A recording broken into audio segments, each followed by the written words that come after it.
Welcome back to the Full Court Report, episode number 6. We got a lot to get into today. How you guys feeling? Feeling Feeling, good. feeling great. Tom Brady's in the Super Bowl. It's pain. Hate you. I mean, we're not even going to talk about that because we don't even need to discuss that because that's just nobody wanted that. But okay, I mean, hey, it is what it is. But all right. In the NBA news, I guess. So, I mean, Justin, you wanted to talk about this a little bit, everything that's been going on with COVID. So, I've been looking into it, and the Wizards and Grizzlies, more than any other team this season, have been impacted by the pandemic. The Wizards, they've had 6 of their games. I checked this on Friday, so this could be wrong. I think 6 of their games have been postponed already. And the Grizzlies just recently had 3 of their games, 3 consecutive games postponed because of COVID. And the league is kind of adjusting their protocols, essentially putting teams on pause once anyone on the roster is exposed to the virus. And then I also looked up on Wednesday, it was reported that 11 of the 502 players tested positive for COVID this past week. Justin, you asked, should teams be handed a loss for not following protocols and forcing teams to postpone their games? I mean, you want to get into that, because I think that's a pretty interesting question. Yeah, I think teams should be given a loss because it's everybody on the team's responsibility to not get it. If there are enough players and coaches who can't follow protocol to the point where they only have 7 or 8 guys to play, they should be given a loss because, one, they're grown men, and two, it affects the other team that they play. Like, it's not just, oh yeah, like the Wizards just they don't play. It's like whoever they're also like the other team that's been following the rules also has to have their schedule changed to fit in a new game. So instead of doing all that, just say, yeah, since the Wizards don't have at least 9 guys to play, give them the L. Because also another point is the teams that win, the good teams, they don't get players that get COVID because they're all on the same page of we gotta win. Only the bummy teams are getting the people that get COVID. So I Well, think it's everybody on the team needs to step it up. what are you trying to say? Because the Nuggets were dealing with some COVID recently. And look where they are, bud. Hey, Hey, they're man, still a playoff team. Toby, Jason Tatum had Yeah, COVID I was just about to was say, out with with the COVID. exception of Tatum, all the most good teams don't have anybody that has COVID. Well, I disagree with your idea because I feel like so often, like even if somebody's perfectly following all the protocols, they're still living with their family. Who knows where their family has been? Um, Other teammates could get it, and from one person, it could spread to everybody. Exactly, but that's where the point comes in, where the players need to be responsible for them and their families. Like, if the family really, cares about the player, they're going to do everything they can for the player to go out there and play. I just don't think it's their fault every time somebody gets COVID. I mean, it And is also, like, like, NBA is like not allowing people to play even if they don't have COVID just because they were in contact with somebody else. So if Yeah. that's the case, are they still not following protocol? yeah, So because they're exposing themselves. Whether they know it or not, they're still exposing themselves. The whole thing about the bubble was, oh, I can't be with my family. Now they're allowed to be with their family, and then all of a sudden they go and break all the rules.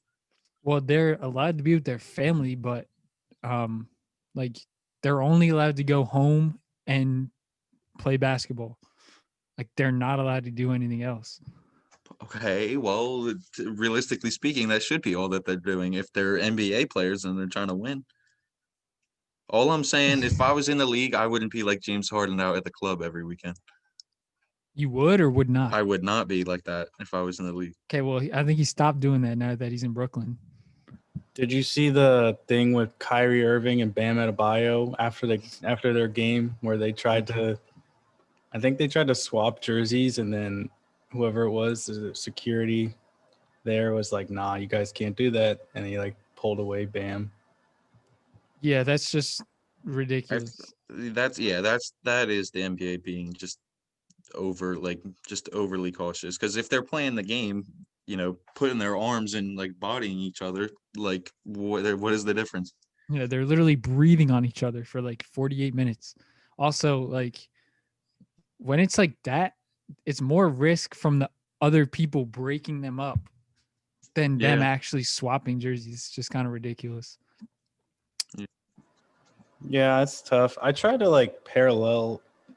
You mentioned at the beginning of the show, we were talking about some NFL stuff. I try to like compare it to how the NFL works, but it's like so different because the NFL, they only play 1 week or one game a week, opposed to the NBA where even this season, because it's so condensed, teams might play like 4 games in a week. So like missing one game isn't like that big a deal. That's why I think it would be kind of foolish to just give them losses, because like it can be so easily made up, easier than the NFL at least, because we saw so many times during the NFL regular season where a team would test like there would be an outbreak within the team, and then it would just completely you would have to shift like half the league schedule just to accommodate everything that was happening.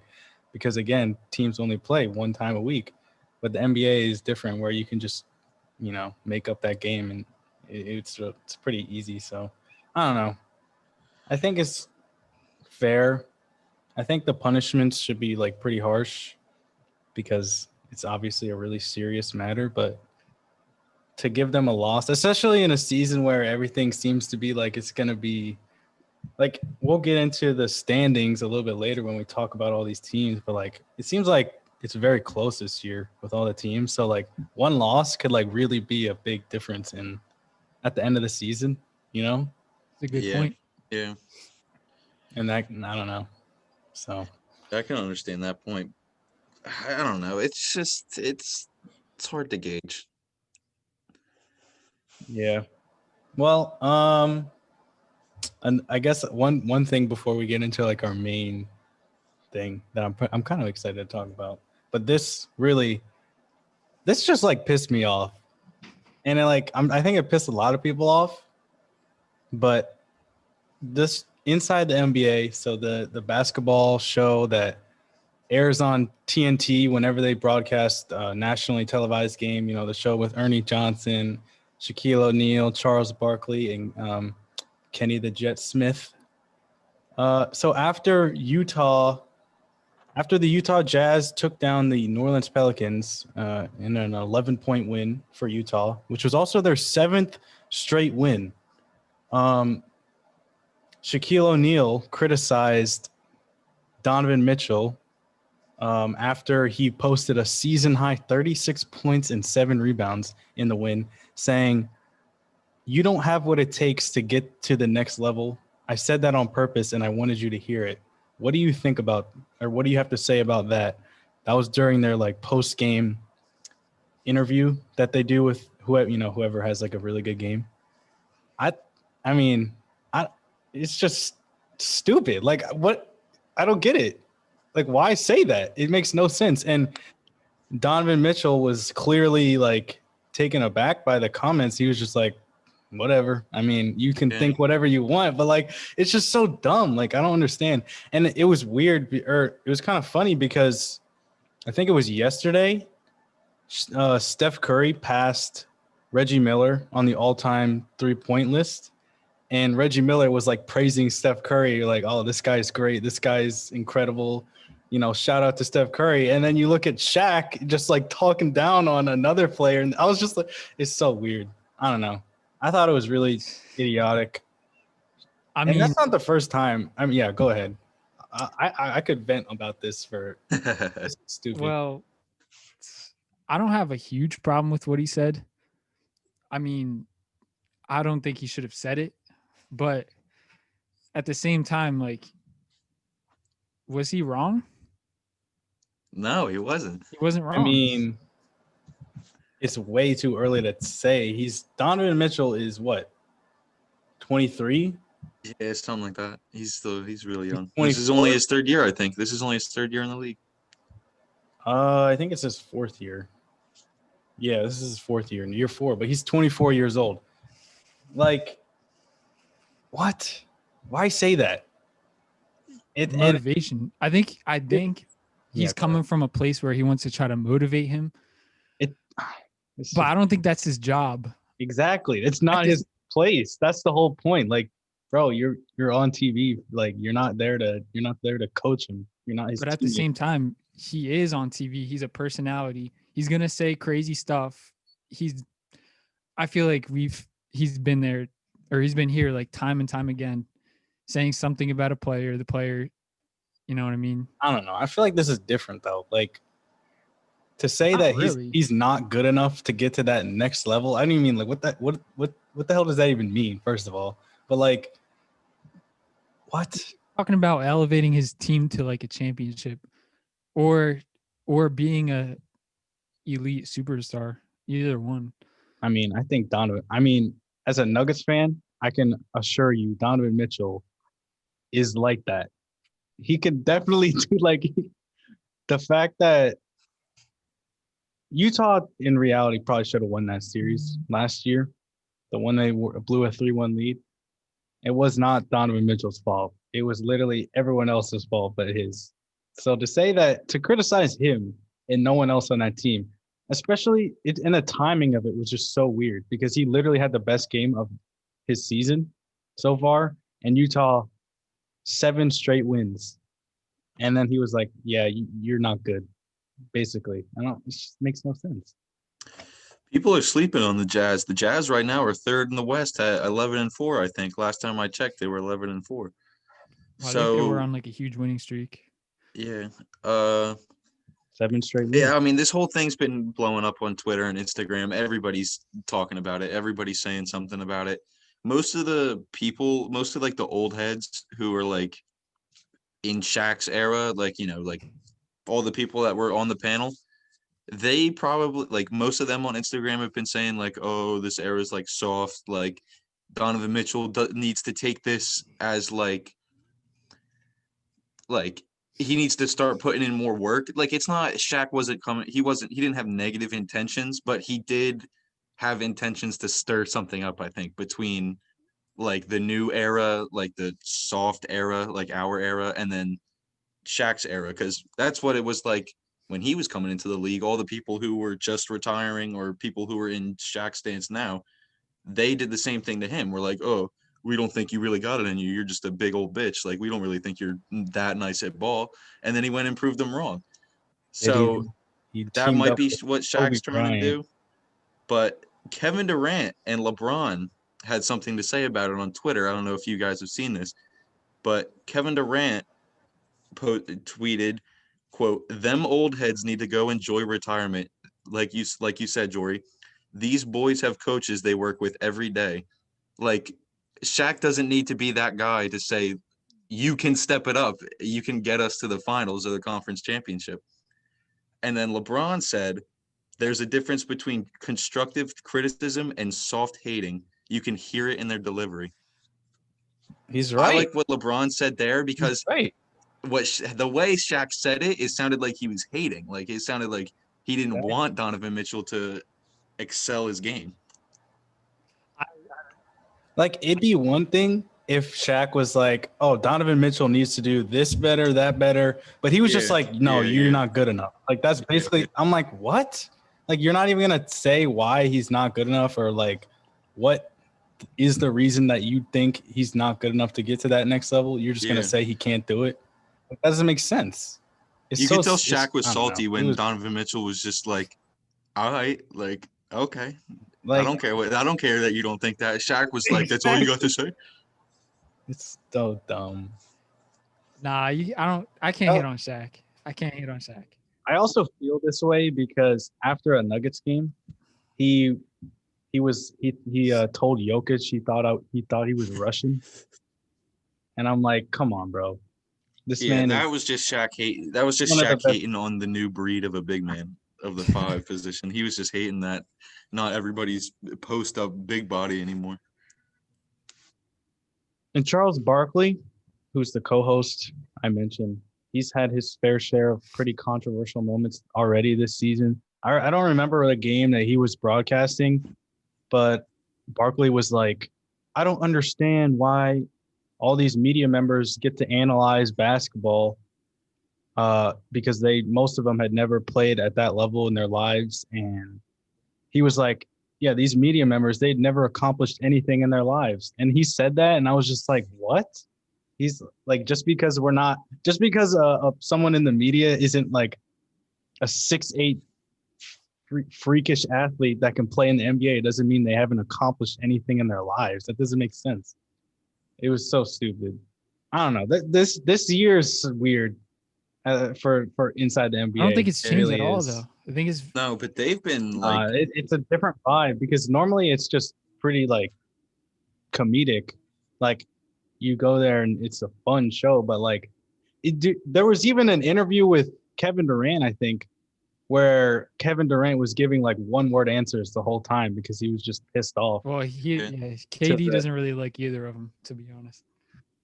That's what I'm saying. Like they're just like like in the past, it seemed like players enjoyed talking to those guys, and now it's just like all of them are hating on like all the players in the league. I don't know. They definitely do throw out more hate and shade than they do praise. Even with Kyrie and Harden, which I get to see because they're on the Nets. I mean, he was saying a lot of stuff about Harden that I disagreed with, but I'm like, that's his job. This is what everyone wants to be tuned into the show now. So Yeah, I mean it's good for ratings, I guess. Yeah. Is it though? I mean, people were pretty pissed off about it. well, they're still going to tune in next week. there's no such thing as bad publicity. Yeah. They're going to Oh, say, what man. does Shaq have to say next? Yeah, they're Oh, gonna be like, geez. what kind of shit is this guy on now? Yeah, and in all honesty, I wonder if he's like, gonna we're going to forget apologize. about this in a Yeah, probably forget about it, and then he's gonna probably do another incident or have another incident, and then we're gonna talk about it, and then it's gonna go away. But that's how life works. Shaq, you remember when Oh. Shaq when they did the Shaq in a Fool, and he was like beefing with JaVale McGee, and like Shaq's mom got in it because he was like going so in on JaVale McGee. Shaq, dude. That's what I mean. Like it was. I don't know. I just feel like it's a different vibe this year. Like normally Yeah, I it know was what just you mean. now it just seems awkward. Like I don't know. It just seems really weird. The whole league just seems weird because even with that thing with what George Hill said, like George Hill seems like he does not even want to play anymore. Like I don't know what is good with this guy. But that was just him. Like Because of COVID. Yeah, Right. yeah. He was like, "Oh, we shouldn't be playing." Like, you don't want to play? Like, what are you saying? Yeah, I mean, I think he has a pretty valid point with everything that's going on. I don't know. It's tough. This season honestly weirder than the bubble. Like the bubble just worked. This season Bubble has just been nice, dude. weird. I mean, even though a lot of players out I mean, obviously there was no fans. Yeah, I guess.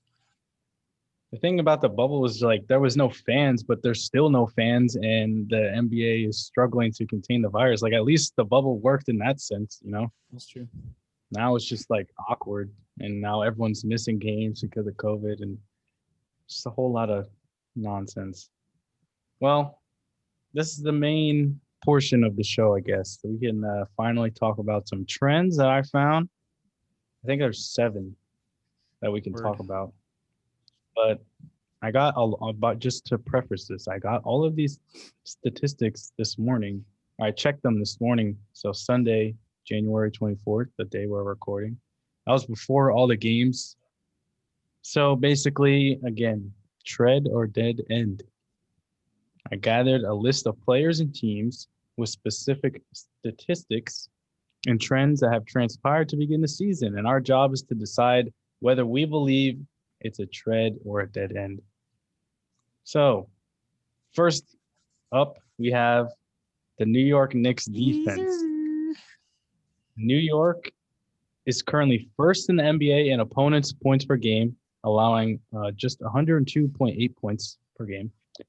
First in opponent field goal percentage and three-point percentage.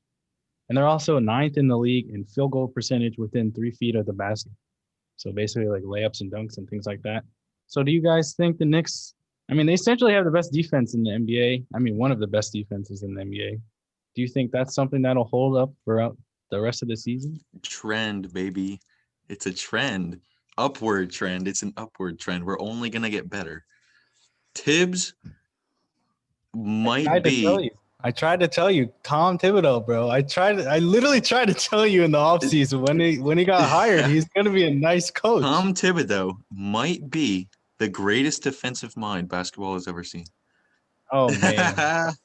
No. But he's definitely nice though. From what I've seen, the Knicks, the only thing is the defense softens up at the end of games, especially when it's like the other team's kind of running away with it. Like if they go on even like a little 5-point run at the end of the game, I don't know if it's just fatigue or if it's just what it is, but the Knicks they starting to soften up at the end. So if the Knicks can keep the defense going full throttle all 48 minutes, we're a playoff team, baby. So this is not a trend. This is actually a dead end. Hater toe. Be happy with what you have right now because this is the best it's going to get. Okay. Although I think the Knicks do have a top 10 defense in the NBA and will finish with the top 10 defense. One of the things that concerns me is Tibbs. He plays his players on like so many minutes that I think RJ and Julius Randle are both averaging like 37 minutes a game, which is top 5. Julius Randle, I think, is number 1 in minutes. Exactly. And you mentioned fatigue earlier, but over the course of a long 70-game season, I think that might start to catch up to him and other offenses might start to find key factors of what they can take advantage of.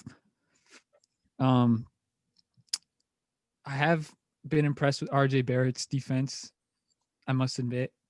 Mitchell Robinson is the real deal. Julius Randle, he locks up. But essentially, I think this is the best that the Knicks defense is going to be for the rest of the season. Well, I would like to disagree. Keep in mind, so far, we haven't had Alec Burks. We haven't had Obi. We haven't had Frank Ntilikina. Frank Ntilikina he's a great defensive guard. Obi will, once he's in, gets in the rotation, Julius Randle will have, he'll have a break. He won't have to be playing 40 minutes a game. And I mean, yeah, Mitchell Robinson was already he was already a great defender when he got drafted. So now that Tibbs has the whole starting 5 on defense mode, ain't nobody can beat us. We'd stop Kevin Durant and James Harden like it's nothing. Yeah, right. We just put Julius on KD. Anytime anybody gets in the paint, Mitch ain't having it. Mitch is sending anybody. I mean, and RJ is he's already DPOY. Not DPOY. He's already all defensive first team. Yeah, I don't know about that. Shout out RJ though. Yeah, he's been playing great. in his last 5 or in the 5 games before the game against the Kings for the Knicks, he was averaging 21.8 points, 6.4 rebounds, and 3.6 assists while shooting 51% from the field and 38% from 3. And Even I didn't know he was shooting that well from 3. I could have never told you he was shooting 38. I told you, man, I don't understand why everyone I get why. I think he probably should have made the all rookie team last year, at least one of them. I don't know why they didn't get him on one of those teams. They just didn't like the Knicks at all. That was disrespectful. Because they were so bad. But everyone thought he was going to be a bust because it didn't make sense. He wasn't even playing that bad last year on one of the worst constructed but to be the number rosters 2 or I think it was number 2 overall. Number 3 because he was on Ja. Oh yeah. Zion. So everyone thought, oh, these two are worlds better than RJ. They are. They really simply are.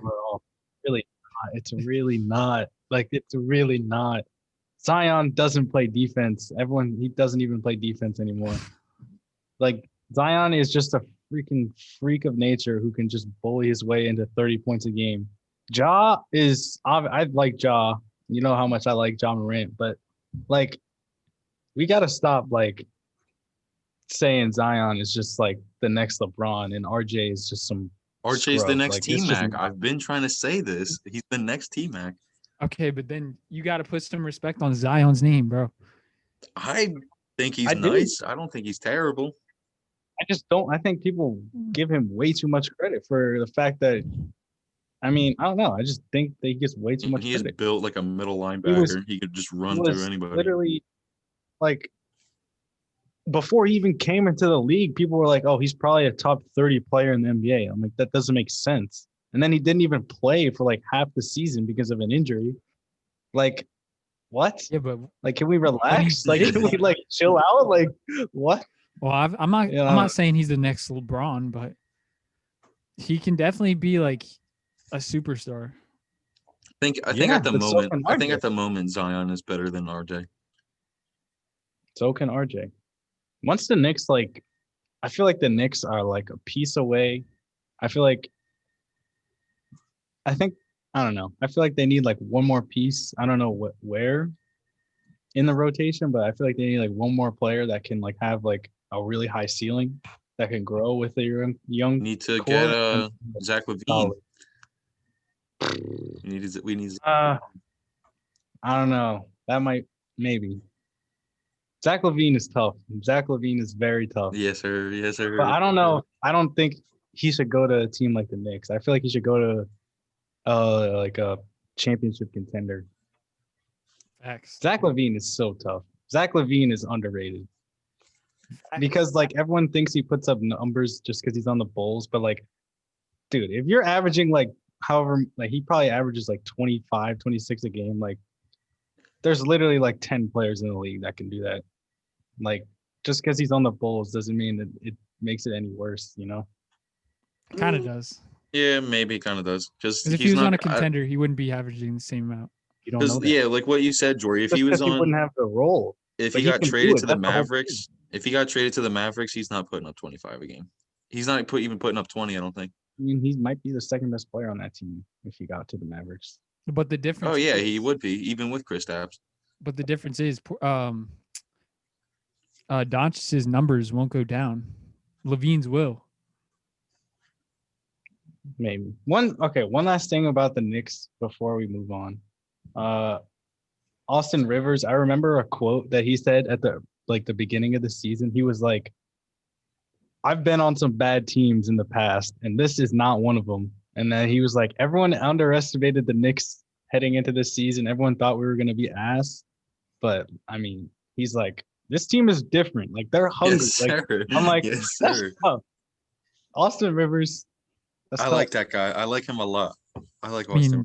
That's good and all, but I like their team, bro. They're not making the playoffs.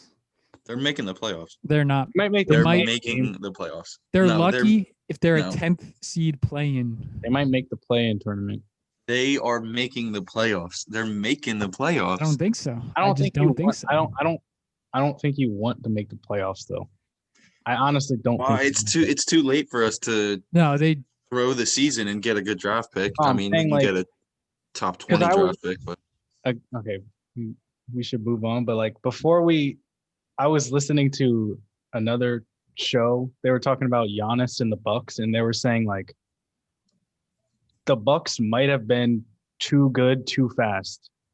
And I'm like, that's a good point because they're like, yeah, because Giannis, they have Giannis, who's one of the best players in the league, but they never got like that second guy really yeah. to build around with Giannis. And, Chris Middleton is obviously like an all-star, but I mean, you don't want to be too good too fast. That's the same thing that happened with LeBron in Cleveland.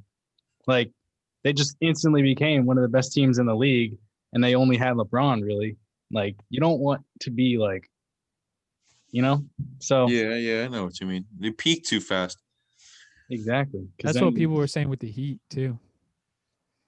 I think the Heat still have a bright future though. Yeah, I agree. They have the pieces to get there. Bam, shout out Bam. He had like 40 the other day or yesterday. Mm-hmm. Bam. Against the Nets, I think it was. Yeah. Yeah, we have no defense. Yep. All right. Or good coaching staff. The next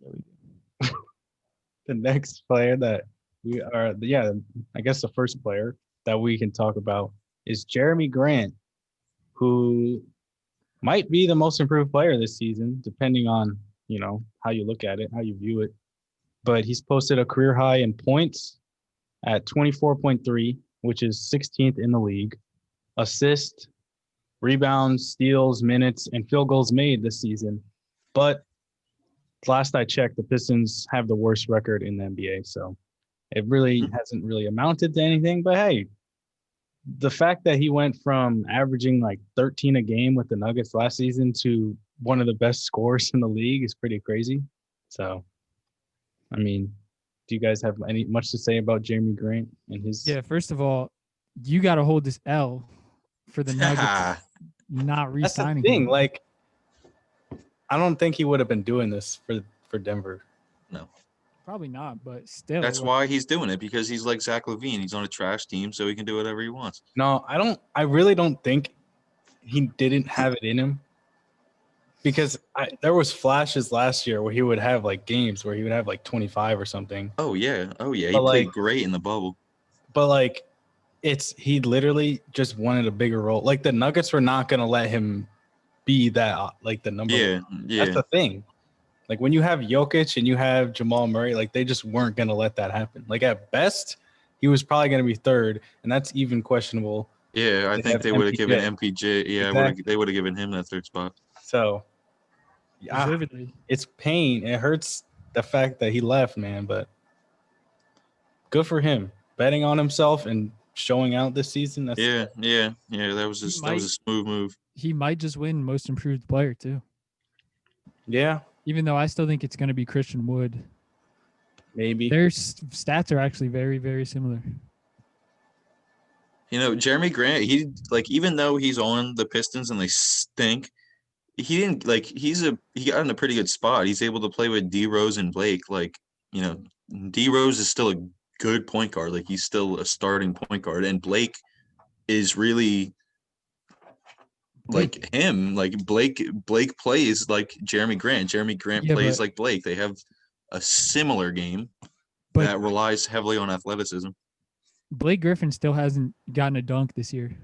Yeah, Blake Griffin is washed. It's really crazy to think about. Kind of sad. It's not that he's washed. It's just he changed his game. He knows how to actually play basketball now instead of just put his nuts in everybody's face. Oh my gosh.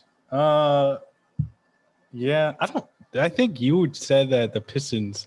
I remember saying the Cavs were going to be the worst team in the league. That was dead wrong. I think you said, Justin, that it was going to be the Pistons, and I was like, no way. They have too many good pieces, and I don't know. They really don't, though. I really don't understand why this team is bad. Oh, they're terrible. They have no pieces. They have no. Besides D Rose, Blake, and Jerami Grant. Because they drafted really well, too.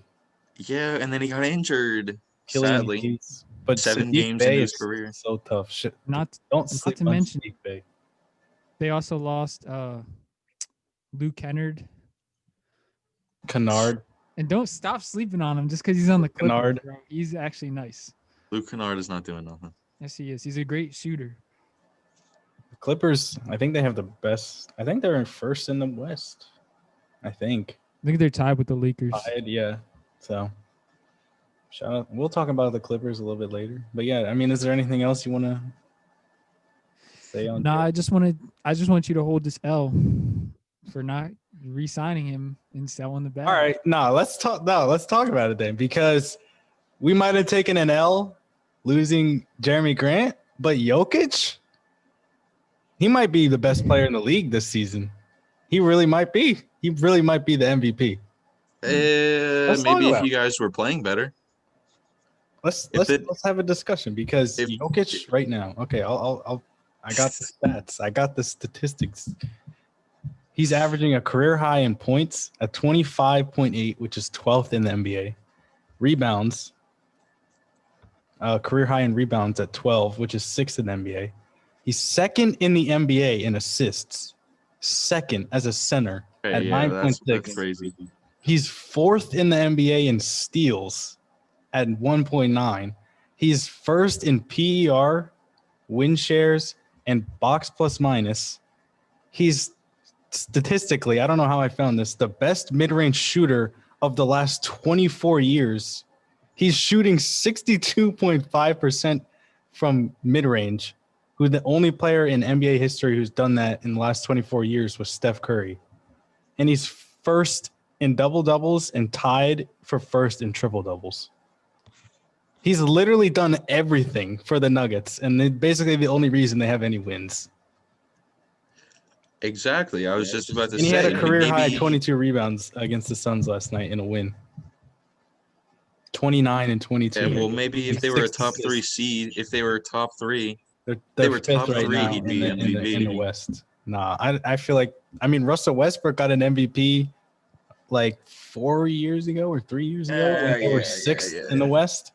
Yeah. And it's way too early to tell. Like you're telling me that the Blazers, after losing CJ and Nurkic, are gonna remain ahead of the Nuggets. Yeah. They had a slow start because they lost MPJ, and now he's back now. They've won 3 straight. They just beat the Suns in back-to-back nights. Dude, I'm telling you, Jokic is the MVP. No, I know Embiid. I know Embiid has been insane. Best center in the league. But just trust me.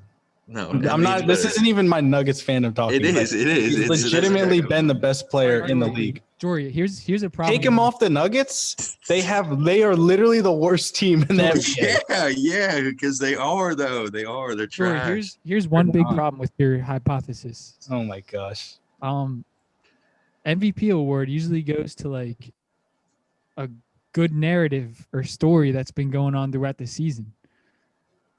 And a lot of times I feel like we already know who's going to be the top candidates before the season even starts. Okay, well, Jokic is definitely in everybody's discussion at the moment. It's if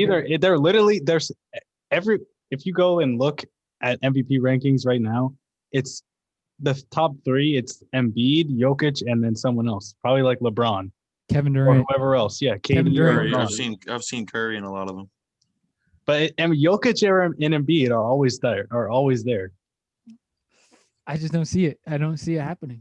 And it's crazy because Embiid, like I said, having his best season of his career, and so is Jokic. And of course, it has to happen in the same season. One of them is not going to make the All-NBA first team.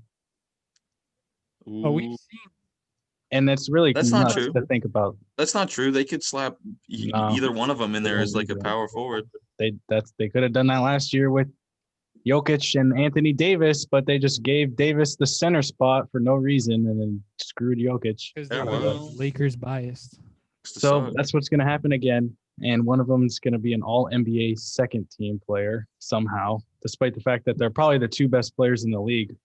They really need to fix that, but I don't know. That was me thinking. If Jokic were a better defender, he's literally That narrative needs to No, stop. but like he's not. He's a good defender, Really but he's does. not a good rim protector. He's not a good rim protector. He's not going to go up and send anything. He might alter a shot, but he's not going to go up and send anything.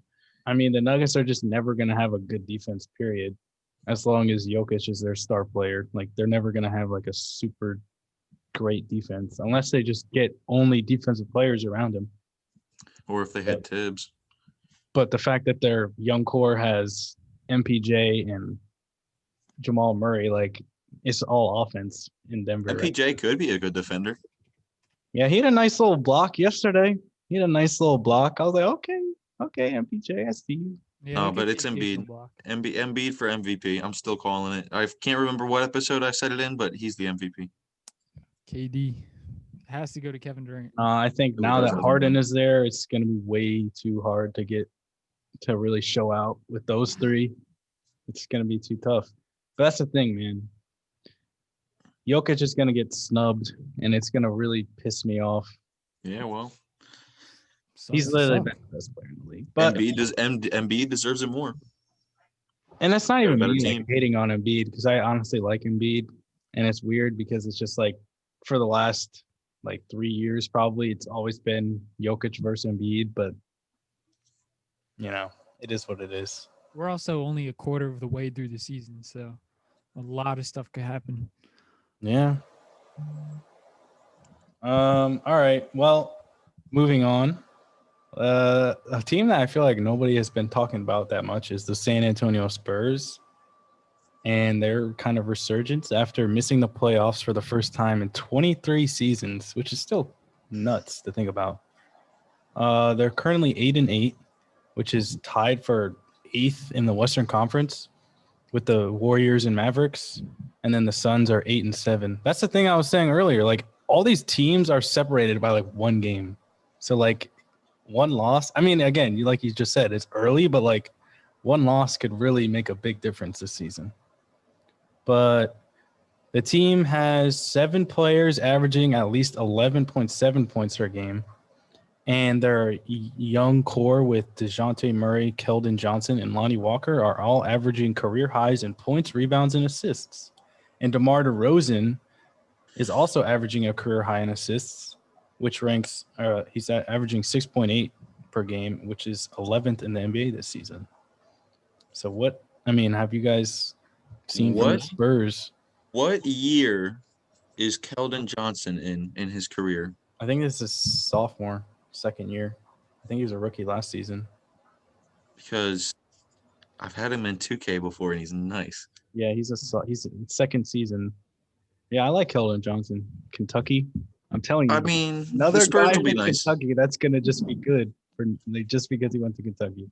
The Spurs, you can't ever count out the Spurs just because they're the Spurs. They're, they got a great coaching staff, just a solid organization, but they're also the Spurs. They're boring. Nobody wants to go play for the Spurs. I don't know. Like I think it's different now. the black and gray team color Spurs. I Like feel like it's different though because they're I feel like that notion that the Spurs are just some old boring team is out the window now because outside of Aldridge and DeRozan, they have a really young team. Not only that, they just drafted Devin Vassell from Florida State, I think. Yeah, and their team is really young actually. So a lot of high flyers. I don't know. I mean, the Spurs have never really been a free agent destination. Like even when they had Parker, Tim Duncan, Ginobili, all them. I mean, they never really needed. Yeah, they didn't really need it, but nobody was trying to go there. Nobody was like, "Oh yeah, let's team up on the Spurs."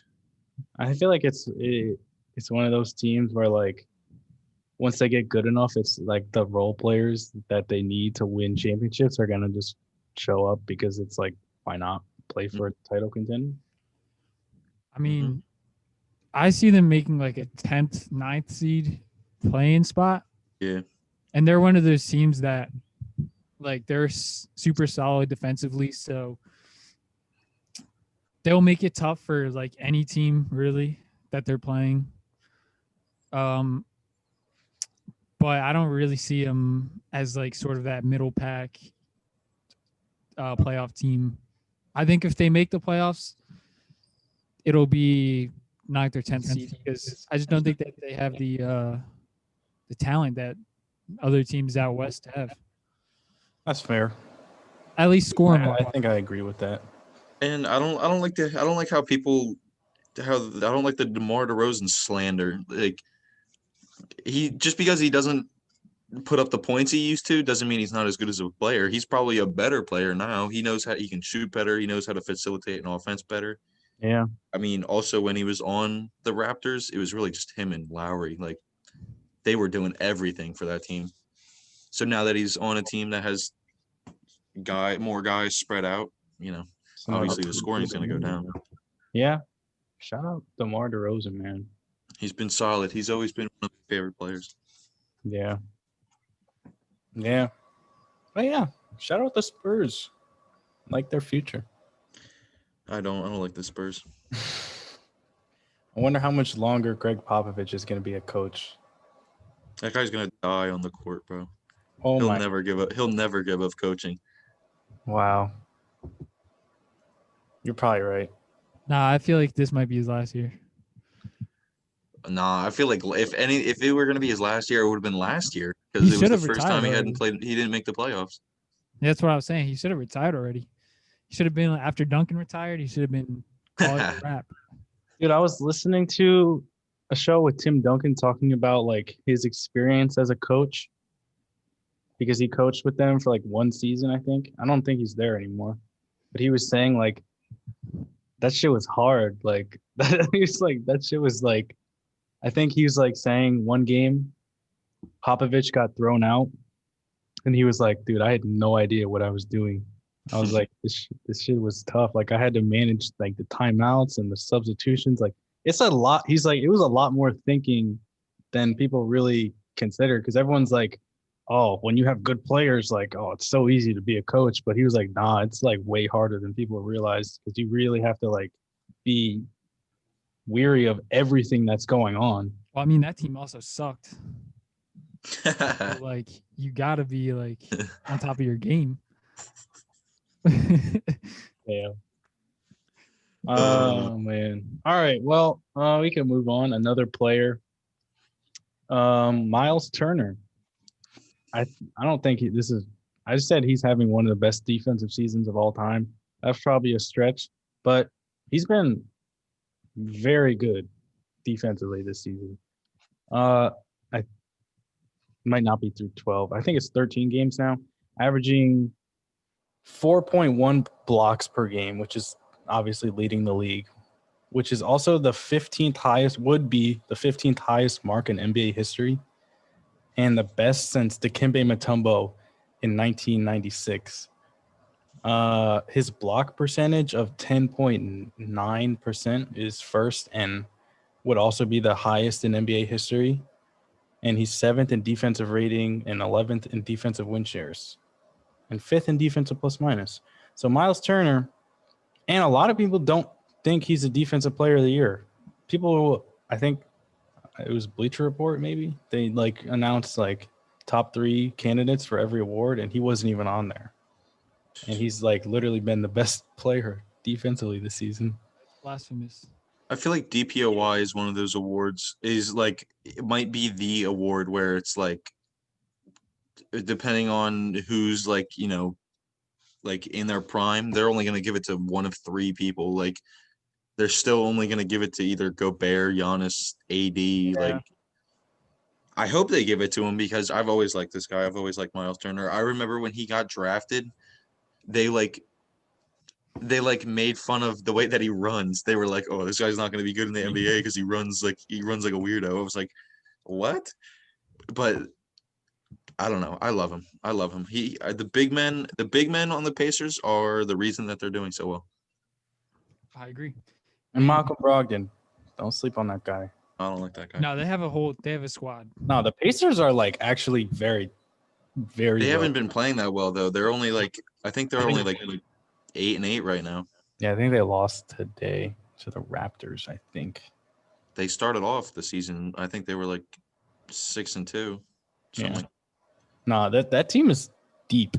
Once Karis just LeVert got- comes back, they're Yeah. gonna be looking back. If they get Karis LeVert back and TJ Warren, bro, Yeah. like their team is He's still like, not back. stacked. I thought he was playing. Nah, I think he's still in. I think he's still out. I don't remember what his injury is, but I think he's still out. Yeah, the Pacers are nice. Myles definitely deserves defensive player of the year, in my opinion. But At the moment. But like you're so right. often in previous years, we've seen like Hassan Whiteside, for example, average similar amount of blocks, and a lot of steals too. But that doesn't show you like the full picture. Hassan Whiteside wasn't that great of a defender, even though he had a lot of blocks. But Yeah, that's the thing. Yeah. he is a great defender. He can guard perimeter players at times, and he's one of the best protecting the rim. So And I think that's the thing with you said, Justin, like I feel like the media always wants to give it to like one or two players, like, and it's just like kind of lazy. Like, oh, they just assume Rudy Gobert is going to be defensive player of the year because he's Rudy Gobert or like Kawhi or whoever. And I'm like, why not just like pay attention? It's easier to pick.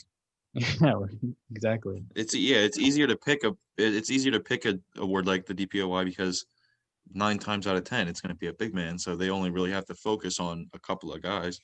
Yeah. But then again, they don't even focus on it. They're just like, all right, yeah, like we'll give it to Gobert this year, whatever. We're feeling Gobert. Oh, next year Anthony Davis can get it. That's what I'm I saying. remember when Marc Gasol won it, and he was on the second all-team defense. Yeah. Yeah. Sense. Crazy. Well, speaking of defense, two pretty defensive-minded players, and Kawhi Leonard and Paul George, they've been proving the haters wrong. Like Toby said. Yeah. Yeah, exactly. The two stars, I already mentioned that they're tied for the best record in NBA with the Lakers. But Leonard is averaging 25.4 points, 5.1 rebounds, a career high 5.6 assists, while shooting 49% from the field and 41% from three. And George is averaging 24.7 points, 6.3 rebounds, and a career high 5.5 assists, while shooting 51% from the field, 50% from three, and 91% from the free throw line. So, again, the Clippers, they're trying to prove all those doubters wrong after, kind of fumbling the bag in the playoffs last year. Yeah, that's why I hate the media, because they're the ones who are making it seem like the Clippers are just like they're not in it. Like, obviously Kawhi and PG are going to be able to go to they're going to be a top seed every year. Like, I haven't heard anything about the Clippers. Like, nobody's talking about nothing about them. I feel like it was kind of similar to last year. Like, everyone kind of expected the Lakers and Clippers to be good, and like nobody really talked about them. But like once they got to the playoffs, that's when everyone was kind of. Yeah. I feel like it's kind of similar now. I really hope we see a Clippers versus Lakers I really Western do. Conference Finals. I really do. I think Because it's possible. even this season, like both the teams have gotten better, so it'll be an even better matchup. Definitely a possible matchup. And like I said, the Lakers are not a lock for the finals. Yes, they are. No, they're not. No, they're not, dude. Who else? Clippers series is really is going 7 games. It can go 7 games, but the Lakers are winning it. I don't know. See, last year was very strange circumstances. And it was. I Definitely. think Paul George said it himself. He said the bubble was weird. Everybody had like a weird vibe about them. But it's a new year, and he's the same PG he's always been. And this is the year he's about to prove everybody wrong. I think it might have even been Shaq on Inside the NBA talking down. He was like, I kind of have to agree with him though. We haven't seen playoff P since like 2014. Like, everybody knows Paul George is a top 10 player in the NBA when he's in the regular season, but playoffs come around. playoffs come around and starts to choke a bit. That's the one thing I worry about, his shooting percentages. Because I don't 50, 50, 90 is It's freaking ridiculous. it's insane. That's literally insane. but that is not what we saw. That is not the same PG we saw against the Nuggets in the Yeah, he last was hitting final that three side of games. the backboard against the Nuggets. Yeah, so I don't know. I'm kind of rooting for the Clippers just because I'm a Lakers hater. But I'm not saying I think the Lakers are the favorite deservedly, but hey, anything can happen. It's a long season. I don't know. Last season, I was kind of like, I didn't want the Clippers. I like what happened to the Clippers couldn't have been any better, but now like I kind of feel like bad for them. I hope that they actually like. If they won it all, I'd be pissed, but I hope they can make it to the finals. They have to achieve more because, I mean, Paul George just signed the contract extension, obviously, but Kawhi can leave after this season because he has a player option. So he can actually leave if he wants. But so this really is kind of, I mean, he probably, I don't know. It's hard to say. He might leave, but he might. I mean, where else would he go, really? Yeah, I feel like But this is really a make or break season for them. I feel like they really have to at least get to the Oh, yeah. Western Conference Finals, probably get to the finals. I mean, I don't know. I feel like Kawhi. Actually, I don't even know because the guy left the same year he won with Toronto, so anything can happen. But I feel like the Clippers are in a good enough situation where if 3 years from now, if LeBron's still not with the Lakers, like I think the West is all theirs. And another thing is, I know they lost Montrezl Harrell, but he was also terrible in the playoffs. I think he had the worst plus minus out of all the Clippers players. And the rest of the team, Lou Will played terribly.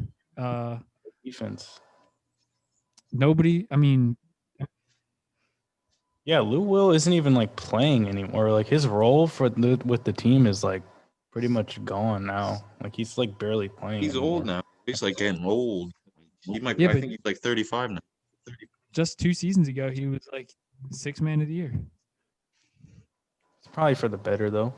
I feel like, when you're that much of a liability on defense, I think Ty Lue is doing a nice job. Yeah. Didn't I His say? team so far, Didn't I say Ty Lue was a Coach of the Year candidate? probably. I said it was him and Doc Rivers. We're gonna have to do a show like halfway through the season and kind of check in on all of those predictions.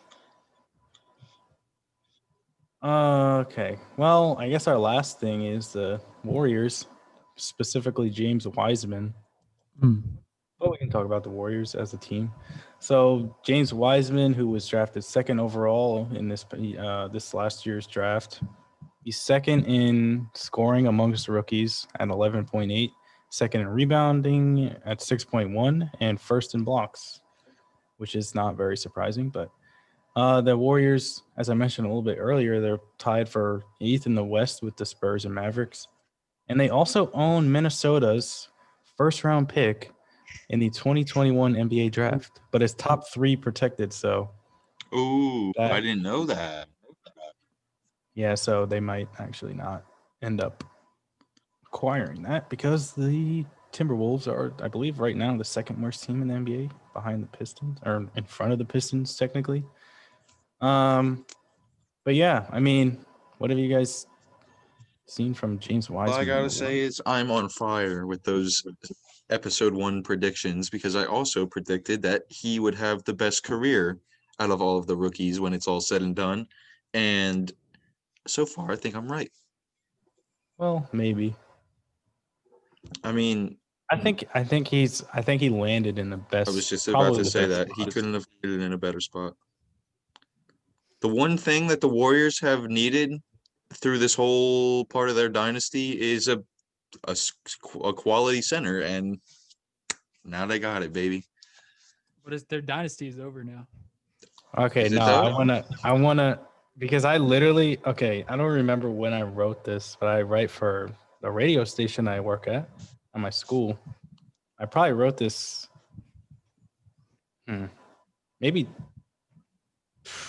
it was like like in the beginning of when the Warriors were like terrible Hmm. last season, when they were like literally the worst team in the league, and I was thinking like, is their dynasty really over or is it just starting? Because everyone compared them to like the Spurs when they were, terrible, and then they drafted Tim Duncan and then became like a dynasty again. But there was the Lakers in the mid 2000s. They had obviously, they obviously had won, what was it, 3 rings? Yeah, with Shaq and Kobe. And then in 2004, they lost in the finals to the Pistons with like, their super team. And then that's when everything started to fall apart. And then, there was like a lull period for them Yeah, in the like mid 2000s 3 or 4 where, years. yeah, where like Kobe was obviously still there, but the Lakers were not, you know, A con- championship yeah. team. And then they kind of rebuilt over those years and then they won 2 more rings. So I kind of compared them to that team because I feel like that's kind of what we're seeing. They had like one really bad year, and then now they're showing a little bit of progress. They still obviously have their superstar in Steph Curry. And then, Klay Thompson's going to inevitably come back. And then they also have young pieces that can grow into superstars as well.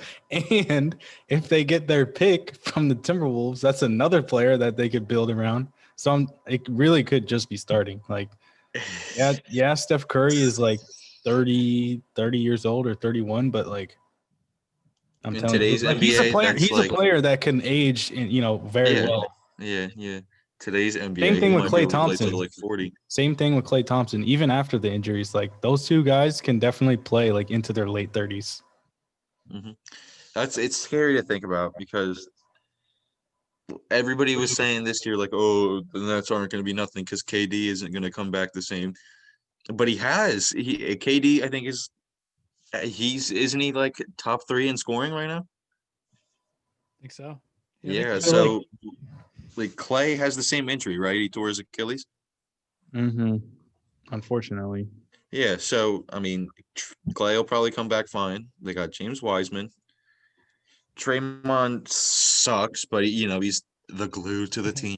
Whatever. Don't sleep on. I've gained a lot of respect for Draymond this year. If they get lucky with that pick and it's like a top 5 pick, like obviously 4 or 5, I guess. That could really change the course of history. It's really Like like, that the literally Warriors are going back to the finals. Like that could next year. legitimately change the course of NBA No. history if that It happens. depends who they draft. No. But they're not going to draft wrong. Like they've hit on, like, think about it. They've literally hit on Steph Curry, Klay Thompson, Draymond Green, and now James Wiseman. You're telling me they're not going to draft another star You player? never know because it's They're not. I mean, it is partially up to the team sniping the right guy. But what if the guy just doesn't show up? Like, what if the guy? And you know what's also nuts is they also have Kelly Oubre and Andrew Wiggins. Like they're both young guys who like people are probably think that they've reached their ceiling already. But like they could, those are 2 players that could also be better than what they are right now. They thing could is- revive their careers. They could really That's what I'm take this saying. whole thing on the Warriors and That's run what I'm with it. saying. Like they might already have those pieces in place. Yeah, but I look around the NBA and I see so many other talented teams that I'm like, how can the Warriors even compete? Especially Like when who? The Mavericks. But who do the Mavericks have like outside of Luka?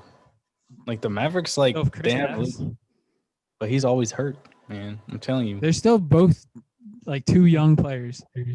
On top of I that, agree. I'm just saying, like, look at all the young. But I'm saying in like a year, if the Warriors get another young piece, we're gonna be looking at that team a lot differently. I don't think they would have what it takes. I mean, I don't know if they'll be a championship team right away. Like That's what once I mean. they get It's everybody not gonna back. be right away. It's gonna be down the line. I'll predict. I'll say a little something. like they'll make it back to the finals by 2024, the 2023-2024 season. Man, hell no. I think they'll be back in the finals. Because what? That's 3 years from now, right? Or 2 years? 3. Right? Yeah, 3. 3 years. So, yeah, Steph will be 33, 34. Same with Clay. Same with Draymond. They'll be Clay and Curry will be at the end of their primes, I think. And then Wiggins what's his and Wiseman Oubre will be entering their primes. I mean, James Wiseman will be like 25. Whoever they draft next year will be 2-3 years into his career. So I think they'll be looking good. I hope they aren't because I hate the Warriors, but they'll probably be nice. I don't know. I think with the Klay Thompson thing, you mentioned KD came back looking like normal Kevin Durant. I think it's because he had like way more time than normal to recover from his injury. So I feel like Klay Thompson needs to do that same thing coming back. He like did. Clay could have – no, he couldn't have played this year, but – He could have. He tore his ACL, and then he had the same amount of time. I mean, he tore his ACL the same series Kevin Durant got hurt. Wait, but I thought Clay hurt his Achilles. Yeah, he did this past season. They're like during like literally the day of the draft, I think it was. He tore his Achilles. So did he ever get back from that ACL injury? And He then was going to play. Achilles? He was gonna play this season. He hasn't played since the finals. Yeah, he was gonna play. Yeah, he tore his ACL in the finals against the Raptors, and then he obviously had like 18 months because the COVID season happened. So he was gonna play this season, and then he tore his Achilles. I feel like if anything, that'll negatively affect him having that much time off. I mean, maybe. It depends on how he works, getting ready for the season, and wonder how he trains. He just needs like more time than because we saw like I feel like everyone wants like with ACLs, it's like, oh, it's like 10 months, you'll be good. But really it's like more than that. Same thing with Achilles, like, oh, if you're gone for a year, you'll be fine. But it seems like I think Kevin Durant had 18 months. Like, yeah, that's obviously a lot of time, but like the fact that he looks like Kevin Durant of old is pretty crazy. Half of that time was probably just him getting the Achilles back to basketball form. Half that time he was like, it was back to normal guy, like a healthy Achilles. But now it's like, yeah, now he's just like, now I'm NBA superstar Achilles. Yeah. So it's going to be interesting. Well, that's all the topics we got, really. The Chiefs are winning 24-12. Yep, got it on right now. So I want to talk about how overrated Jaylen Brown is. Oh my God. That guy would be doing nothing if Jason Tatum was still here.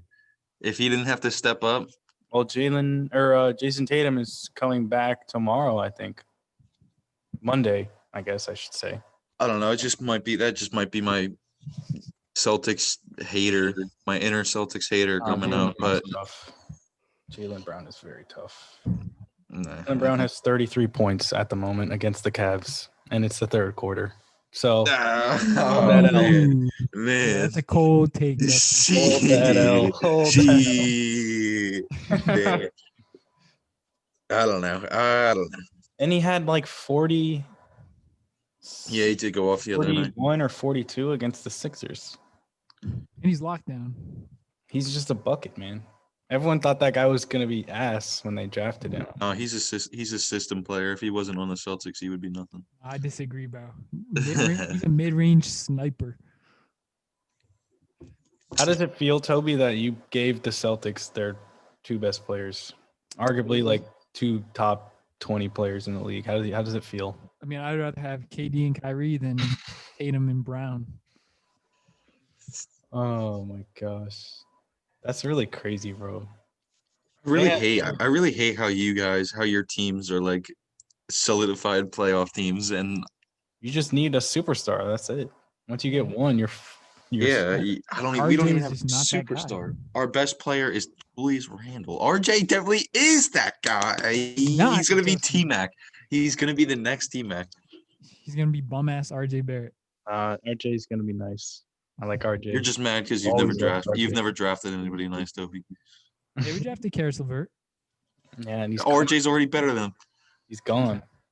He's gone. He's gone forever. RJ is better than Karis LeVert. Maybe. Maybe. Could be better. He's better than Jamal Murray, I'll tell you that. Ooh, that's a cold take. And he's better than MPJ. That's a cold both. All right, he's definitely better than MPJ.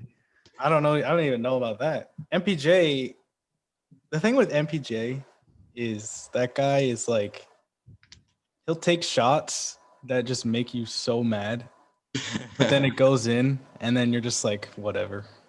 Like RJ did that against the Suns yesterday. So RJ has he's a great finisher. RJ is a great finisher. He's got a great floater. He's got it's the same thing. I see it like 10 times a game. He'll just go across the lane, driving left, and he'll flick it up with the left, and he goes in every time. Here's the thing about RJ though. He is an elite midi, but I think he needs to improve his handles. that'll come. It's just RJ's more of just like it's because he's got size. He needs a point guard. Yeah, I wish we had a good point guard. We got Emmanuel quickly. Hopefully that guy's nice. Bro, Peyton is nice. Like, no, he's not. He's really not. So nice. You guys are like, I don't know why you guys talk so highly of him. He's really not good. Emmanuel quickly comes in the game, and the whole flow of the offense is just, it's perfect. They flow like water. It's because he can shoot. Yeah. I mean, like it's just spacing. I feel like it's just that's the thing. We got all of our shooters back. Albert Alex Payton Burks is back. Reggie Bullock is healthy. For someone who can't shoot very well. I don't know. We just need to cut off the loose ends. That's how I feel about the Knicks. We got to cut off. We got to get rid of all of our point guards. We gotta figure out what we want to do with Obi and Julius Randle because Obi hasn't been playing well in the games that he has been playing in. So I don't know what to do with that. I still don't know why you drafted Obi Toppin. You were the one who was saying we made a good draft pick.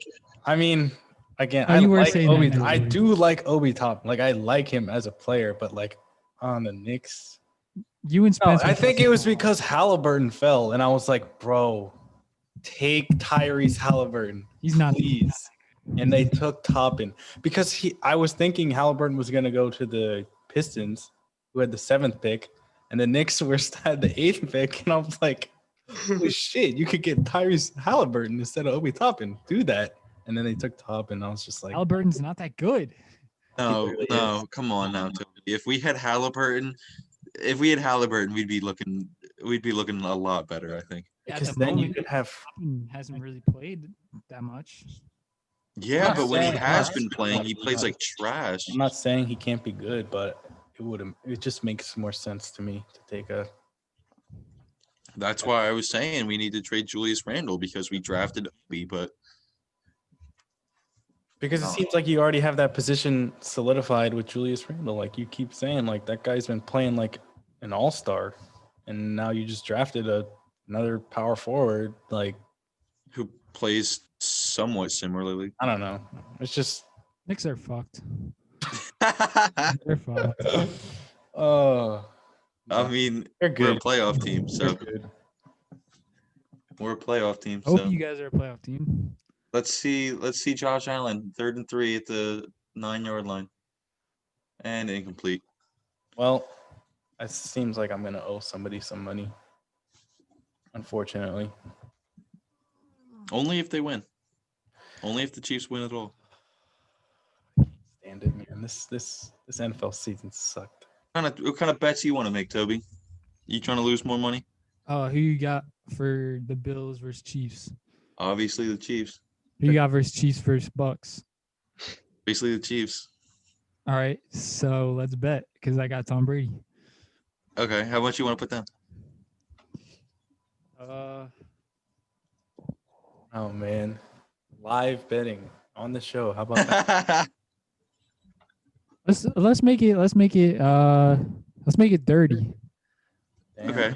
Going the big It bucks. is the Super Bowl. I'm about to make myself a light $50 for the Super Bowl, baby. Nah. You're about to lose. I mean, if we're being honest, I should just get in on this too. Because I mean, I already said the Chiefs were gonna lose. I mean, I guess it's really all the same. It doesn't matter. Well, I already have a bet with you. I Yeah, said the Chiefs that's are what going I'm back. saying. Yeah. That's crazy. You saw it all here. I'm about to win $50. Everybody will know. Everybody will know that I'm $50 richer.